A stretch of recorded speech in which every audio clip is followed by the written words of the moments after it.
Hello દોસ્તો, સ્વાગત છે તમારું આજના એક નવા વિડીયોમાં। તો આજે આપણે જવાના છે દેવમોગરા, જ્યાં આવેલું છે યહામોગી માતાજીનું મંદિર। તો આપણે ત્યાં જઈને એક્સપ્લોર કરશું। અને આ જે મંદિર છે નર્મદા જિલ્લાના સાગબારા તાલુકામાં આવેલું છે અને બારડોલીથી લગભગ 130 કિલોમીટર છે અને સુરતથી 150 કિલોમીટર દૂર છે।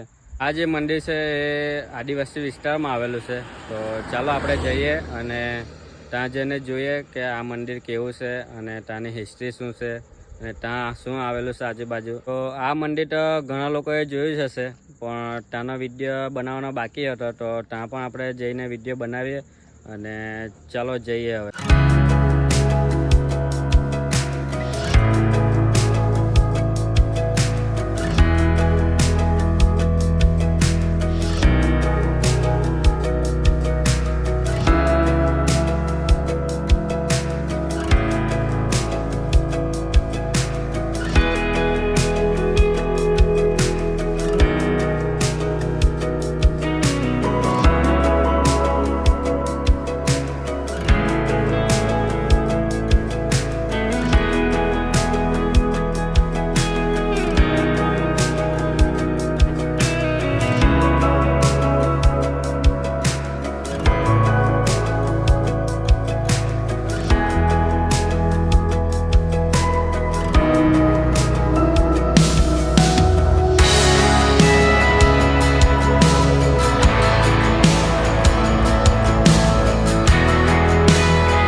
અમે પહોંચી ગયા છે દેવમોગરા। તો આ છે દેવમોગરા જવાનો રસ્તો, અહીંયા ગેટ છે। આ છે દેવમોગરા માટે અહીંયાથી જવાનો રસ્તો છે। તો આ ગેટ છે અહીંયા અને અહીંયાથી આ જે રસ્તો છે એ નેત્રંગ બાજુ જવાય ડેડિયાપાડા, અને આ છે દેવમોગરા જતો રસ્તો છે, અહીંયા ગેટ છે।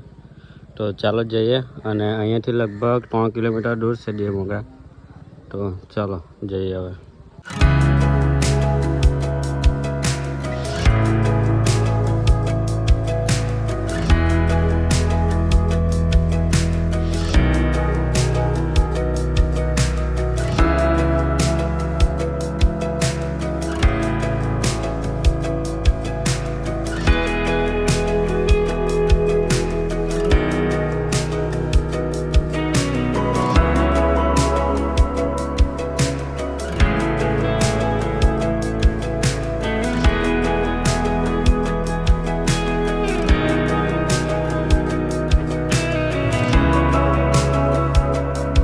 તો ગાઈસ, હમણાં અમે જતા છે દેવમોગરા માના દર્શન કરવા માટે। તો રસ્તામાં અમને જોવા મળ્યું, જો આને શું કહેવાય એ કમેન્ટમાં જરૂરથી કહેજો।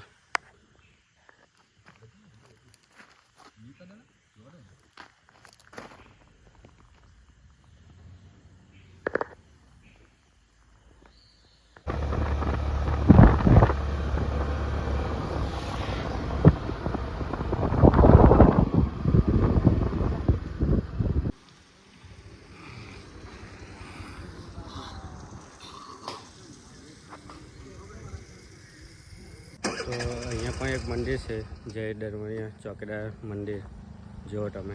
તો આ છે દેવ દરવણિયા ચોકીદાર મંદિર। તો જો તમે યહામોગી માતાજીના દર્શન કરવા માટે જાઓ તો તે પહેલાં અહીંયા મંદિર આવે છે। તો અહીંયા પર તમે દર્શન કરજો, કારણ કે એવું કહેવાય છે કે અહીંયા દર્શન કરશો તો જ ત્યાં દર્શન તમારા પૂર્ણ થશે એવું કહેવાય છે। તો અહીંયા પણ આપણે દર્શન કરી આવીએ, ચાલો।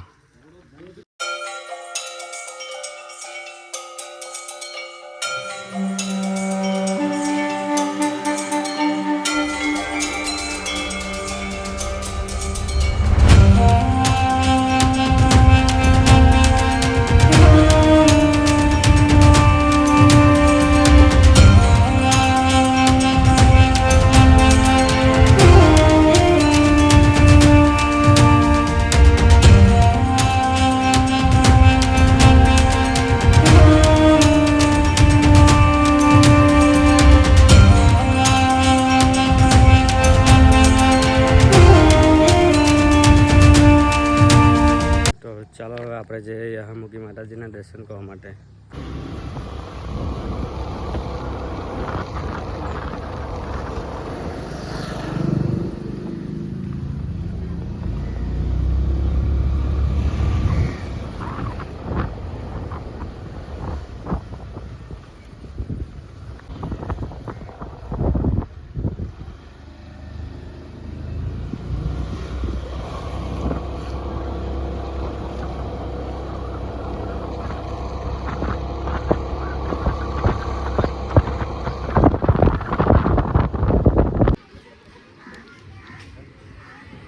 તો અહીંયા આ બધી દુકાનો છે અને દુકાનોની બાજુમાં મંદિર છે. તો અહીંયાથી આપણે જઈએ આગળ મંદિર તરફ અને આ બધી દુકાનો આવેલી છે. તો હમણાં અમે પહોંચી ગયા છે દેવમોગરા, જ્યાં મોગી માતાજીના દર્શન કરવા માટે. અને અહીંયા બાઇક પાર્કિંગની જગ્યા છે અને આ બાજુ પર પાર્કિંગની જગ્યા છે. તો આ છે મંદિર, જુઓ તમે. તો ચાલો પહેલાં આપણે જઈએ અને દર્શન પણ કરી આવીએ. અને આ બાજુ પર પાર્કિંગની જગ્યા છે. તો ચાલો પહેલાં દર્શન કરી આવીએ.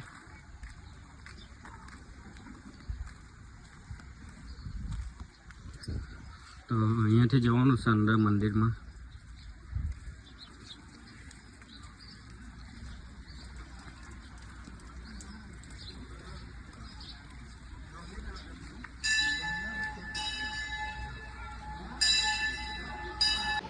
તો આ છે મંદિર અને મંદિરની સામે જ અહીંયા દુકાનો આવેલી છે. તો અહીંયાથી તમે પ્રસાદી એવું લઈને મંદિરમાં અહીંયા જઈ શકો. અહીંયાથી જવાનું, અંદર જવાનું છે. તો અહીંયાથી અંદર જવાનું છે મંદિરમાં લાઈનમાં. તો ચાલો, આજે ભીડ પણ નથી.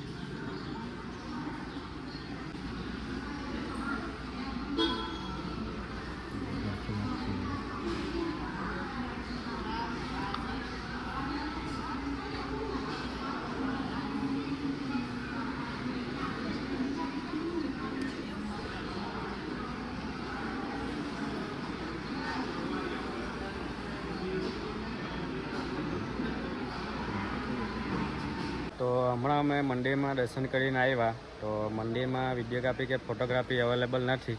તો અમે દર્શન કરીને આવ્યા. આ છે યહામોગી માતાજીનું મંદિર અને અહીંયાથી દર્શન કરીને બહાર આવ્યા. અહીંયાથી દર્શન કરીને અહીંયાથી બહાર આવવાનું છે. અને અહીંયા તમે પ્રસાદ જે પણ નારિયેળ લાવ્યા હોય તો અહીંયા વધારવાનું છે.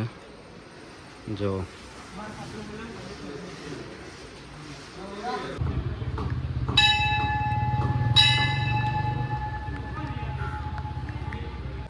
તો આ છે દેવમોગરા માતાનું મંદિર. અને યહામોગી માતાનો અર્થ એ થાય છે કે યહા એટલે માતા અને મોગી એટલે પણ માતા જ થાય છે. એટલે કહેવામાં આવે છે કે માતાની માતા, સર્વશક્તિ માતા કહેવામાં આવે છે, એટલે યહામોગી માતા નામ છે.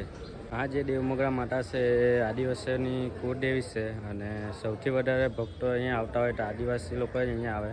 અને આજુબાજુનો જે વિસ્તાર છે એ પણ આદિવાસીનો જ વિસ્તાર છે. અને અહીંયા તમે રવિવારે આવતા હોય તો વધારે તમને અહીંયા ભક્તો જોવા મળશે. અને ખાસ કરીને મહાશિવરાત્રિના દિવસે તમે આવો તો અહીંયા એક ભવ્ય મેળો ભરાય છે, બહુ મોટો. તો ત્યારે અહીંયા લોકો આજુબાજુના વિસ્તારમાંથી અને ઘણા લોકો અહીંયા આવે છે. લગભગ 7 લાખથી વધુ ભક્તો અહીંયા આવે છે અને એટલું પબ્લિક તમને અહીંયા જોવા મળશે. તો આ છે મંદિર અને મંદિરની આજુબાજુ જો ડુંગર જ છે. અને જો તમે હમણાં હરિયાળી અને પહાડોની વચ્ચે મંદિર આવેલું છે યહામોગી માતાજીનું. તો આ છે મંદિર અને મંદિરમાં અહીંયાથી અંદર આવવાનું છે. તો હવે જઈએ આપણે આગળ.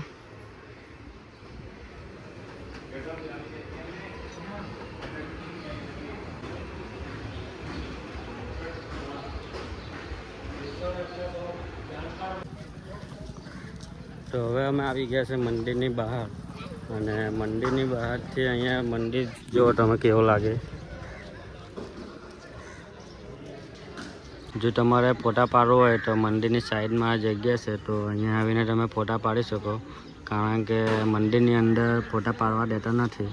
ફોટોગ્રાફી કે વિડીયોગ્રાફી અલાઉડ નથી. તો એટલા માટે તમે અહીંયા આવીને ફોટા પાડવો હોય તો પાડી શકો.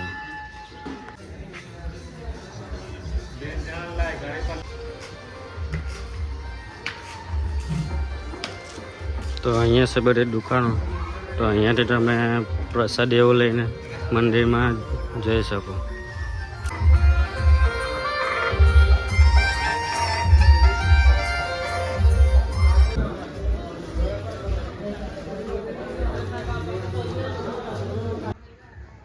અહીંયા છે મંદિર અને મંદિરની સામે અહીંયા પણ ભાથીજી મહારાજનું મંદિર છે.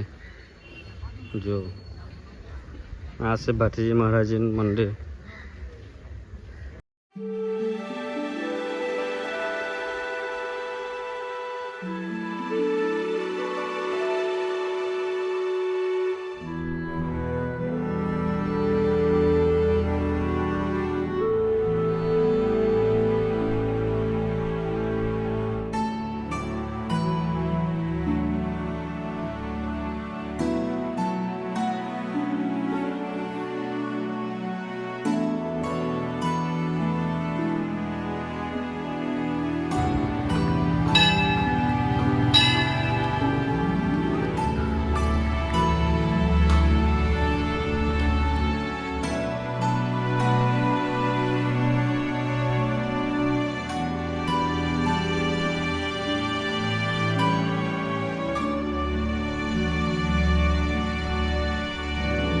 વિડીયોને આપણે અહીંયા પૂરો કરીએ અને વિડીયો તમને પસંદ આવ્યો હોય તો વિડીયોને લાઇક કમેન્ટ અને શેર જરૂર કરજો અને ચેનલને સબસ્ક્રાઈબ કરવાનું ભૂલતા નહીં.